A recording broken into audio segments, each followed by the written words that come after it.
ni ambo tak boleh terima duwe ketung depan orang ajak jalan di patah timur nak pergi cari seluar panjang jatuh tangga selok ngangong bagi hospital dengan ambulans gawe yang kedua dengan orang dari Aceh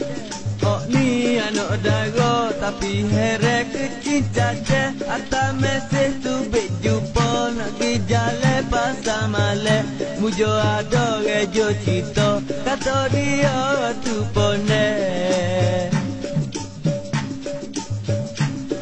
gawe ketiga dengan orang tanah merah ni janda anak tiga nama Siti Zahira sepak mula-mula jumpa di majlis orang bekwah dia cerita punya cerita dia bekas bini mula ayah gawe keempat dengan orang dari Jeli beri pakai baju ketak siapa bekah nampak coli telefon ajak tu bek derak lagi makan di KFC kekoh hayang lorak-lorak cabut gigi tinggal gosip gawe yang kelima dengan orang dari Bacok hak ni paling nyanyo nak royak kau adik kakak beri kekoh cuping telinga kata kawan ni semak telajak kawan masuk ditanya kena tenok kesok otak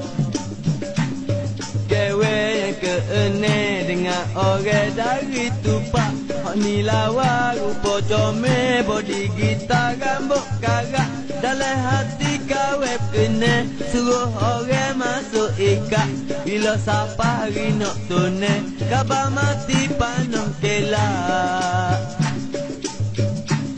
gawe yang terakhir dengan orang kota baru